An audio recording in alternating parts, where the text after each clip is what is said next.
Hey everyone, welcome to my library. My name is Melissa, and today I decided, because one of my goals this year in 2021 is to focus more on historical fiction, I decided I would share with you guys some of my favorite historical fiction books. I recently shared some of my favorite of all time books, but all of those were classics and not necessarily historical fiction, even though some of them are considered in both genres, I think. But basically, I just wanted to talk about other historical fiction books that I have given 5 stars to and absolutely loved. I think holy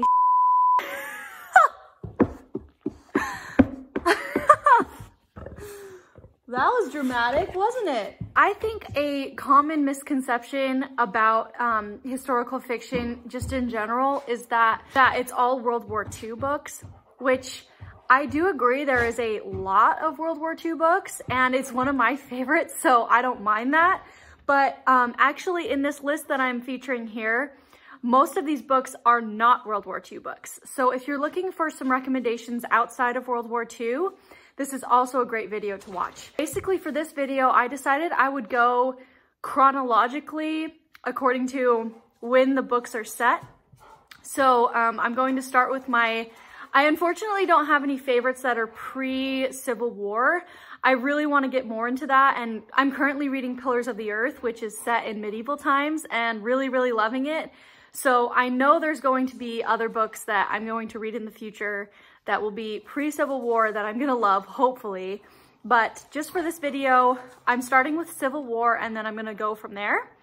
And some of these books I've already talked about a lot, so I won't talk about them too much, but there's other books I have literally never talked about before, but that I've loved in the past before I even started this channel. So I just wanted to put a spotlight on them.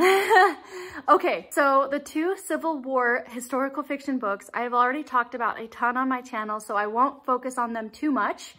But the first one is North and South by John Jakes. This is a family saga that focuses on 2 different families who, one of them is in the north and has an iron mill, and one of them is in the south and has a a rice plantation. And these 2 friends, lifelong friends, belong to each of the families. So there's Ori Main and there's George Hazard. And they meet at West Point and become best friends. And then it's just chronicling their family's histories throughout going through the Civil War. And the fact that obviously, even though they're best friends, they're fighting on opposite sides.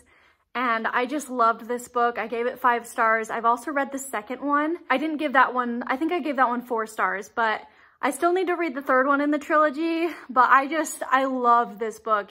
If you're looking for a really good, just family saga with a lot of drama, it focuses a lot on character development rather than war movements. So yeah, this is one of my favorite books. This is literally my second favorite book of all time, and I've already focused a lot on this book in the past, so I won't, but yeah, this is Gone with the Wind by Margaret Mitchell. I absolutely loved my experience reading and also rereading this book last year. It's just a fantastic story, a fantastic love story. You can't find a love story better than this one. I will say it doesn't end, well, is that a spoiler? This is just one of those epic stories that if you're looking for just classic historical fiction, this is your book. So now I'm gonna focus on early 1900s books. I am gonna start with Asian inspired historical fiction because I actually really enjoy that genre as well. So the first one that I'll talk about is, I'll point it right here. So it's Memoirs of a Geisha by Arthur Golden.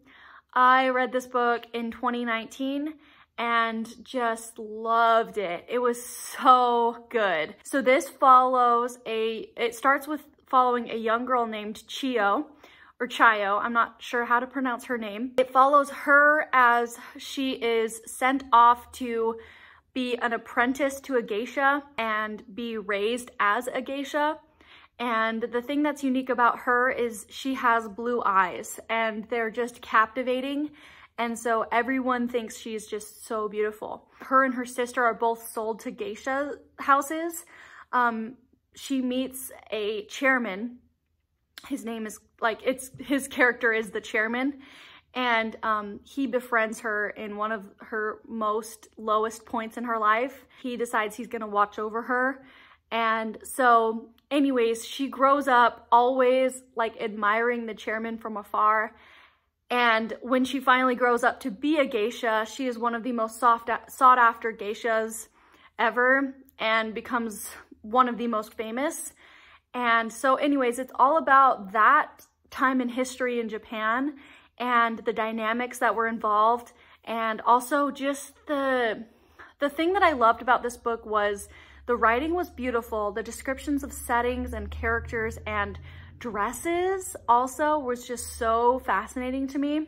And the culture as well, just a completely different culture than I've ever been exposed to. And then the other thing that I really loved about this book was actually the romance in it. Romance that develops between Chayo and the chairman is very, very slow burn and is somewhat forbidden because he's very, very much older than her. She's also not betrothed, but she's claimed by other men. And so she never feels like she can actually be with the chairman. But she's also always dreaming about being with him. So yeah, I loved this book so much, and it's a classic, and I think everyone should read this book. It's so good. Okay, the other Asian inspired historical fiction book that I read and loved is Pachinko by Min Jin Lee. I read this also in 2019, and it was actually pretty cool. I read it while I was traveling in Asia, so it was just this whole immersive experience for me. And basically, this story is set in the early 1920s, I believe. Yeah, and it basically follows, it's a family saga that follows a girl who gets married off to a man when she becomes pregnant and is desperate to find someone to marry, and he meets her and marries her even though she's pregnant. And then, so she moves from Korea to Japan.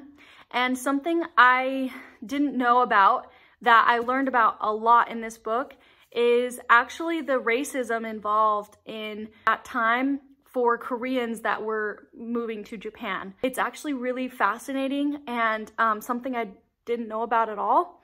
And I love that part of the story, as well as it follows multiple generations. So this woman ends up having her baby, and then it's her baby, she has a son. And it's her son's story as well. And it's kind of how they end up being successful, even though they're always looked down on as Koreans in Japan.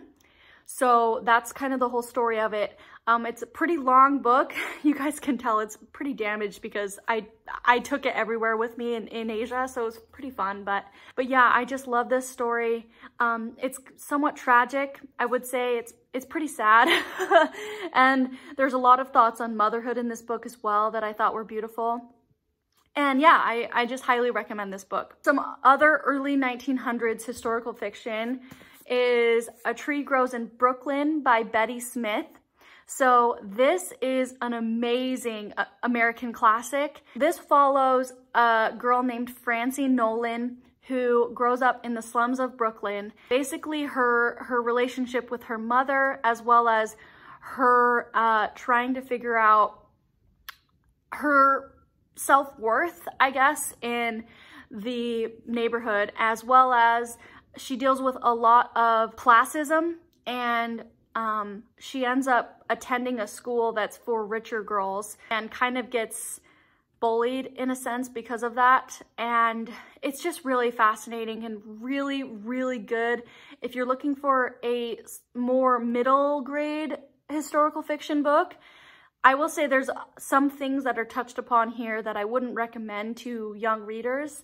There is some like kind of creepy elements to this book, but overall it was just a well-written, lovely historical fiction that I actually ended up reading. I bought this book in New York, and so I ended up reading it after visiting New York for the first time. And so it kind of gave me that historical aspect as well, which I absolutely loved. If you can't tell, I really like reading about places that I'm either visiting or plan to visit.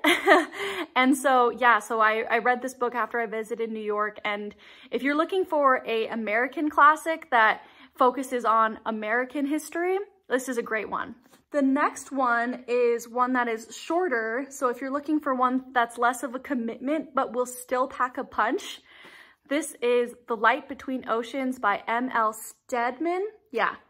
So this book is beautiful. I absolutely love this book. It is a book all about grief and about motherhood. And basically the story of it is it follows a man whose name is Tom, and he ends up marrying a young girl named Isabel. So he's a lighthouse keeper in the early 1900s in Australia. And so when he brings his wife over, they're pretty isolated. And the one thing that she's always wanted to be is a mom. And they struggle with infertility. And so then one day, this baby washes up on shore, and it's the whole ethical decision of what they do about it, whether they just keep it or whether they report to the authorities. And so then it's the consequences of their decision. And it is so fascinating. I absolutely love this story. The movie is amazing as well. Yeah, this was recommended to me by my mother-in-law, and I can totally see why people love this book. I'm actually adopted as well, so my mother dealt with infertility and adopted me and my sister and my brother. And so this holds a special place in my heart for that reason as well, because you know, it talks about how to adapt as a mother if the child isn't your offspring, I guess, if that makes any sense. So yeah, I absolutely love this book. It hit me on a personal level. And I highly recommend if you're looking for a just fantastically written and super raw story. Two other early 1900s books that I'd like to share, and they're two books that I've shared so much in the past that I'm just going to show them to you. And if you're looking for what the stories are about, you can check out either my favorite 2020 reads or my favorite of all time reads, because they're both, either one will focus on one of these books. And that is What the Wind Knows by Amy Harmon, a story about a time travel romance between a woman and a doctor in 1921 Ireland. So good. My favorite book of 2020. And then this is The Thornbirds by Colleen McCullough. This is focused on the Australian outback in the 1920s and a forbidden love there, as well as a family just trying to survive there. So yeah, an epic family saga with a forbidden love story. So good. Third favorite book of all time. Now I will talk about the World War I book. I have one World War I book and then two World War II books. So the World War I book that I recommend is, I don't own it, it's called Somewhere in France by Jennifer Robson. So good, you guys. So this is a historical fiction book about a girl who, her name is Lady Elizabeth Ashford. She defies her parents' expectations by joining the army, and she gets transferred to the front in France.